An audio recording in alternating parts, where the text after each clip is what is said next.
Welcome to EP Daily. Today on the show, Marvel's Civil War begins in the rundown. Plus, mankind is divided with our look at the new Deus Ex game. Am I going to have a problem with you? No, sir. No reason to assume you would. And then we bring you a classic cartridge review of Batman Returns for the Super Nintendo. Also coming on, we hop on and fall off the Swagway. We take a look back at Prince of Persia, The Sands of Time, and much more today on EP Daily. Brought to you by EB Games. I'm your host, Victor Lucas, bringing you the latest in everything cool every single day. And in case you have missed it, at the end of this year, we are concluding our relationship with City TV and G4 Canada. Now, if you like what we do and you want to support us, I encourage you to go to our YouTube channel, youtube.com/EPNTV. Watch some content, comment on it, and please subscribe. But right now, let's get to the rundown. Rivalries are heating up in the Marvel Cinematic Universe. Take a look at the first footage from Captain America Civil War. They might as well have called it the Avengers Civil War because the new film will begin the tragic battle originally seen in the comics between two different groups of heroes in the Marvel Universe. Cap and Iron Man will lead the two opposing sides, so expect the events of the film to have major repercussions that carry over into future Avengers movies. The trailer also gives us our first official look at Chadwick Boseman as the heroic Black Panther. His solo movie will hit theaters in 2018, while Civil War hits theaters on May 6, 2016. Sorry, Tony. You know I wouldn't do this if I had any other choice. But he's my friend. So was I. Retro City Rampage developer Brian Provinciano has announced a brand new game called Shakedown Hawaii. It's a sequel to Retro City set 30 years later and sees an out-of-shape version of the same protagonist come out of retirement for more open-world retro-style mayhem. Things will be a little less retro, though. This time around, the graphics will pay homage to 16-bit games instead of 8-bit, which means everything will look a little better with more weapons and destructible environments. Like its predecessor, expect Shakedown Hawaii to have plenty of dark humor and pop culture references. It's being developed for the PS4 and Vita, with PC and 3DS versions being considered as well. We have some ridiculously fun stuff to talk about in our rundown today. Here to help me with that is our own Avenger, Marissa Roberto. Yeah, just call me Black Widow. Widow. Every news discussion is always fun, isn't it? Everyone is, but we don't always have Civil War footage to talk about, true. and this is pretty incredible. Let's talk about Shakedown Hawaii first, though. Oh, sure, yeah. Because this is a big announcement. Brian Provinciano working all alone, like one of Santa's elves, just hard at work crafting his own thing. It's true. He's very precious, that Brian Provinciano. We do love him here. He did a really great job with Retro City Rampage, and I mean, he's not going to put something out there that he's not proud of. Yes. He's taking a pretty, obvious idea, like going from 8-bit to 16-bit, but to see a 16-bit Grand Theft Auto is really cool. It's really a great idea, and he probably doesn't want us calling it a Grand Theft Auto, but you know what we mean, an open-world crime-based thing. It looks fantastic. They already dropped the mic on that one, Brian. I'm sorry, but no, we're really proud of you and everything you're doing. Shout out to Brian Provinciano. We'll see how this game does. Let's talk about the big news that's happening in our world these days. The Civil War movie. I don't really like seeing Captain America fighting Iron Man. I don't like seeing that at all. Right. They shouldn't be fighting. Yes. But apparently they do in the comics, so we have to just follow that through. I've read all of those Civil War books too, and they were phenomenal. It's a great story, and Mark Miller, who actually heads up a lot of the Marvel Universe for Fox, was the guy that crafted all of that stuff, and they wanted to create a much more realistic kind of edge and take on these heroes, and so much of that has been lifted in the movies already. So it was all leading to this. Sure. And the fact that Black Panther is going to be in this, we're going to see new, formations of Avengers with characters like Scarlet Witch and Ant-Man and the Vision, and we're also going to be introduced to a brand new Spider-Man. This is going to be ridiculous. Yeah, and they're all taking sides. Well, let's go back in time now. We've got our 25 seasons in 25 days segment. This one's from season 11. It's the Prince of Persia, Sands of Time. Last episode, we gave you guys a sneak peek at the brand new and super cool Prince of Persia game. In this episode, we're actually going to Montreal to take a look at how it was made. Hey, welcome to Ubisoft Montreal studio. My name is Yanis Mara, and I'm the host for EP to show the whole team behind the Prince of Persia, The Sands of Time. Hi, I'm Raphael Lacoste. I'm the artistic director of Prince of Persia, The Sands of Time. This is a design of the exterior palace of the Sultan of Azad. We have a sequence of gameplay here in this area. So we try to find the proportion and the style of the palace. It's not the cliche of the Arabian palace, like in Aladdin. This is a painting of Jean-Léon Gérôme, a 19th century Orientalist painter. We took a lot of inspiration in his artwork. It helps a lot for the immersion to interact with the background. So we have flexing poles.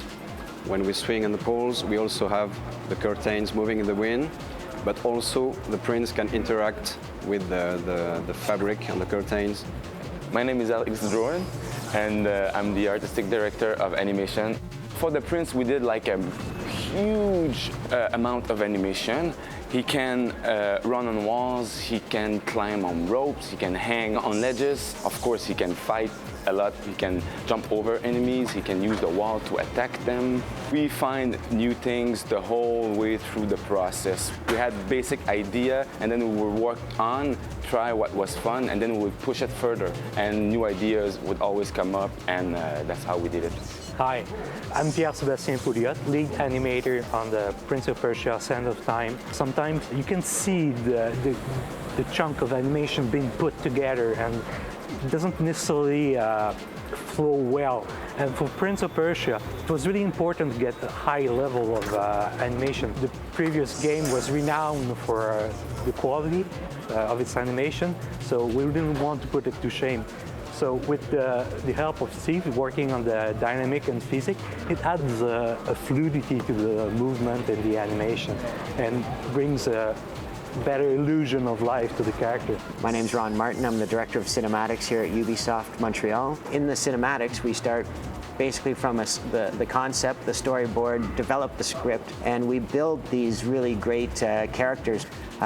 We start with the in-game models. We develop a level of detail which is impossible to get in the game, and then we design each shot as we would a film. I think it's a very good game. We are quite proud of what we did, what we are still doing. I love looking back at these things. They are truly like my home movies. I remember all of this stuff. We're going to have something from season 12 in tomorrow's episode. And remember, you can watch all of these segments in a playlist on our YouTube channel at youtube.com/EPNTV. You can indeed. Don't go anywhere, because after the break, we've got something that's pretty cool. Also, I might fall down. I don't know.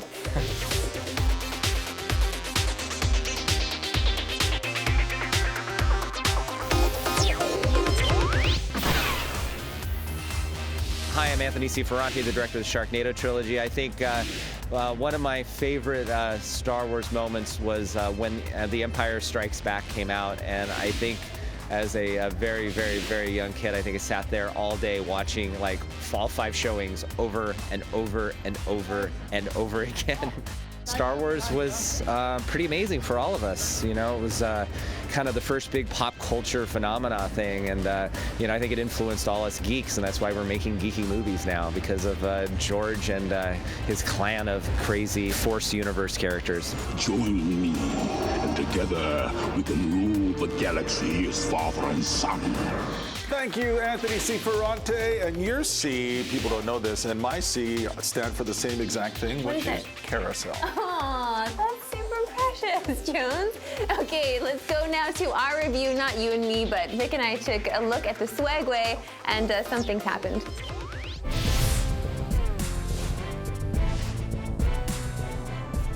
Because of this wonderful show and the incredible opportunities that we got contacted by this company that handles the Swagway, which is a personal skateboard / Segway type of device. We get these weird kind of ideas and pitches all the time for different types of products. But when I saw this, I said, yeah, we got to review this thing. Well, sure. I mean, I've had longboards on the show before, so I thought jumping on this thing would be easy for me to grasp and understand. Always wear your helmet, Marissa. I thought I grasped it. I thought I understood you grasped something. I grasped the ground, my friend. I fell right on my behind. Yeah, this was interesting. I threw on a helmet before I did anything there. And you made me wear a helmet. I made you wear a helmet, and thank God I did. But this is a different type of device. It's 2 wheels, and it's got a self-balancing gyroscope inside of it, like a Segway. But you're not hanging on to anything. So you're basically just standing on it, trusting that you've got balance on one foot, then putting your other foot, and not trying to do this. and then you slide around, right? Well, that's exactly it. When you first jump on it, you're doing a lot of this. Yes. Going, okay, where do I put my, Yes. where does my weight go? I don't know. Oh, my first time was ridiculous. You look pretty good on that thing, but I feel like it'll take me months to really grasp the way to use this thing and the way to balance, because it's very intuitive. It's very intuitive. It feels exactly the way you're leaning and the way you want to go. It senses it even before you go there. That's the thing. It's about intention, this thing. It's not even about trying to like physicalize where you want to go. It's like it perceives every minute kind of position that you have within your body, and it becomes a part of you know? So you're just weaving and dodging down the road, and it's a little freaky because it's so easy, but it takes time to let your mind just relax into it and breathe into it. The first rides that I did with it, my feet were killing me because I was trying to clench them like little monkey feet. I was trying to hang on to the board as tight as I could with my toes, and you can't really. You have to just loosen up and be on the thing. This is a very polarizing device, this thing. Do you love it now that you have one? And if you didn't have one, would you feel the same? I wouldn't buy one personally, but I do love it. I do love the technology in it. I love that it's been made. I think it's a really cool device. And it's fun, but I also caution, wear the sort of headgear and the protection on the thing, and watch out for pedestrians. Wrist guards, because you're gonna fall right on your hands if you're trying to save your culo. That happened to me. But I don't know. It's an interesting gift for that person in your life that enjoys skateboarding or has great hand-eye coordination or great balance and feels that they can do anything. It's a great gift for them. But let's just remember that this thing is quite expensive, especially for us Canadians. It's also very close to kind of the hoverboard type deal from Back to the Future. We're edging closer and closer to that. And it's pretty amazing to have a self-propelling, self-balancing device like this for $400 or $500, which isn't cheap, but it's still damn cool. What are you going to give the Swagway? So I'm going to give this thing a 7.5. It gets an 8 from me. Ooh, Marissa, that looked painful. Yeah, it was pretty painful. The bruise didn't set in until 3 days later. You're so graceful, though. But thanks very much for that. But the bruise looked like a Triforce, but I couldn't show anybody, and nobody believed me because, it was on my bum, and they didn't want to get right along. Thanks very much. There's a new Deus Ex on the way, and I got a behind-the-scenes look. Jensen is back in Deus Ex Mankind Divided. So to offer some context to this game, I thought, why not talk to a producer? You're pretty hands-on with the game, I would say. So tell me, where are we now in the Deus Ex world? Sure, so with Mankind Divided, we're set 2 years after the events of Human Revolution. So if you played that game, you know that at the end of the game, it was a huge event where everyone who had the augmentation was triggered and hacked into a frenzy. And so this was a huge event for the world. And now Mankind Divided would pick things up 2 years after this event. And now in a world where there's a lot of segregation, people are scared of everyone who has augmentation. And those people are being cast away as second-class citizens into ghettos. So that's kind of the main narrative driver of our game. We pick things up with Adam Jensen. He's back. He is more comfortable with himself. He's not, I never asked for this. He's more embrace what you've become. And now he's really wants to investigate the conspiracy, wants to know what happened. And he works for an anti-terrorist task force that he suspects might be a front for the Illuminati, so he's kind of a double agent. So the narrative is very deep, and that's where we pick things up with Mankind Divided. Am I going to have a problem with you? No, sir. No reason to assume you would. So there's a lot of morality in this game, a lot of decisions that Adam will have to make. Do these decisions affect the gameplay? Like, is everybody going to have the same experience playing this game? So that's a great question, because I think choice and consequences is like the main aspect of a good Deus Ex game, and something we really want to improve with this one is how you get to the end game. All the choices that will open up to you will be affected by your choices throughout the whole game. So it's not just pushing a button at the end. Everything that you've done throughout the whole gameplay will have an effect and open up new choices for you at the end. So choice and consequences in the story, but also in the gameplay. There's much more options now for the players who want to play combat. So stealth is still really good, but combat is at the same level. So it opens up a lot of interesting options for the player and be very creative in their gameplay style. Because he is an augmented human, he has some abilities that other people don't. Are the abilities the same as the first Deus Ex, or do we have new ones coming in here? We have some of the classic ones from Human Revolution on our back, so like the cloaking, and also the typhoon, and all kinds of augmentations that we're bringing back. And adding a few twists to them, but mostly we have as well a lot of new augmentations. There's a host of new augmentations on Jensen's arm. So he has a mechanical arm that you can use in different contexts. So there's an iconic blade that you see everywhere with Adam Jensen. You always saw him using it in takedown situations in Human Revolution. Now it's actually a projectile, and you can use it very fluidly in combat in different situations. So we have lots of new augmentations on the gun arm, and also a Titan shield you can turn into like a tank for a few seconds. So a lot of different new options for the player. Pretty exciting stuff. Get as close to the ground as you can. I'll take it from there. Whatever you say, boss. A little behind-the-scenes information for you. You know, Elias Tufexis obviously got the role of Adam Jensen, but I was a close second. Oh. But I wasn't good enough. Oh, that was pretty good. And Marissa, by the way, she was third. I was third. Do you know why? I'm going to show you in 1 second, because after the break, we've got Batman. Oh. Classic Batman. I thought Elias Tufexis was here.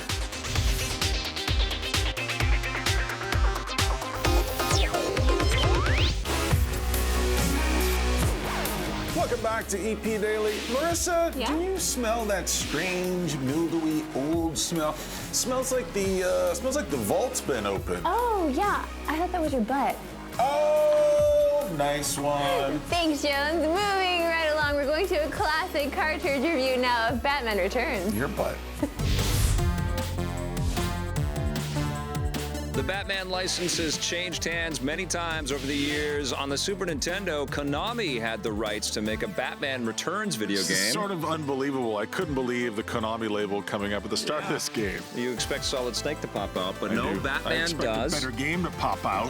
Are you kidding? The simplicity of this game and the... You felt like Batman. Well, you feel like a badass, especially when you can grab the guys and throw them into the buildings. I mean, it's a beat 'em up. It's Final Fight. They did this with the Turtles. Everybody was doing this kind of game back then, where you were playing Double Dragon or Final Fight. We couldn't imagine there would be any other type of game ever invented. You'd go to the This arcade, is all we knew. you'd see a million of these types of for games. sure. And this was a very solid Super Nintendo game, and I have to admit, I was having a pretty good time with my combos, with a lot of punches, laying it down. jumping on top Look of... at that, that was a high kick. That was my high kick. Ha! Jumping on top of motorcycle riders, fighting all of the Penguin's henchmen, fighting the Catwoman for a little bit. Wasn't having a good time trying to navigate with grappling hook and trying to do any kind of platforming in this game. Everything I did in this game, I felt like I was wearing 2 boots made of concrete. I mean, you just feel like I'm never quite getting the elevation that I want. I never quite have the finesse or the grace or the acrobatic ability that Batman has in Tim Burton's movies. And I just was infuriated by this game. But you feel like, compared to the game that came out before this, which was based on Tim Burton's original film, this is an improvement. This was an improvement, and I think part of it is that it just embraced its simplicity and it embraced a formula that was working for other genres. And although it boils down Batman to the bare sort of knuckle-dragging, beat-em-up kind of essentials, it was still kind of fun. It's part of who he is. It's like one sliver of what he is. And I think that's what Rocksteady picked up on, as they looked at all of the past types of titles. Look at how much fighting you do in the Rocksteady games. They looked at all the Batman so fun, games. though. I know it is.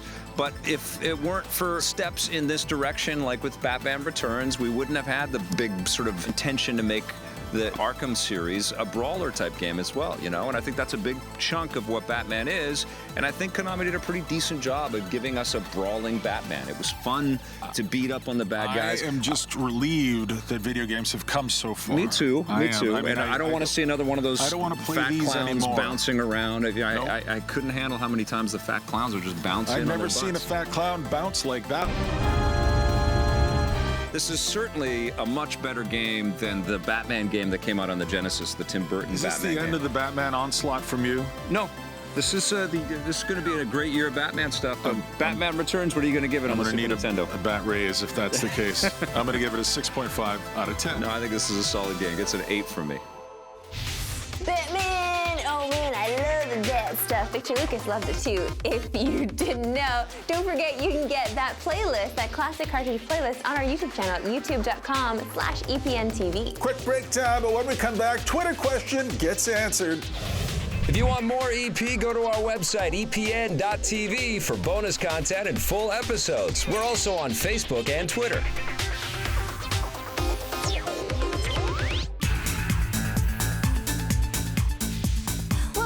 EP Daily. It is now time for the best part of today's show. It is a Twitter question of the day. This one comes from Josh Lannon. He is at JLan77, I guess. 76 taken.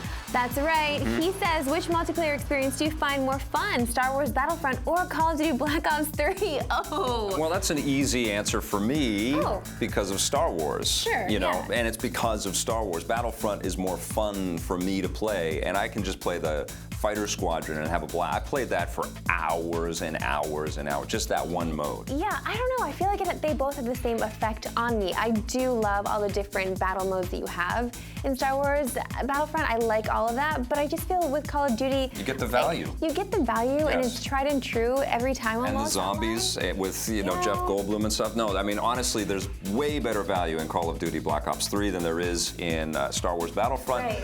But if you factor in the Star Wars, I'm having more fun with Star Wars. So I love jumping into the Millennium Falcon, and I love, you know, running around as Boba Fett. I mean, it's ridiculous. Who doesn't? Okay, so the needle is tipping toward Star Wars Battlefront on this answer. In terms of fun as the operative word, yes, absolutely. Okay. Good question. If you've got one for us, head to our website, epn.tv, and get caught up. You can watch all of our Twitter questions on our YouTube channel, youtube.com/EPNTV. We have more coming for you in the next episode of EP Daily, including our review of Just Cause 3. Thanks for watching. Bye. EP would like to thank its sponsors, Nintendo, Xbox. EP's mobile coverage is brought to you by Gameloft, makers of Asphalt 8 Airborne, which you can play on your Android or iOS device for free right now.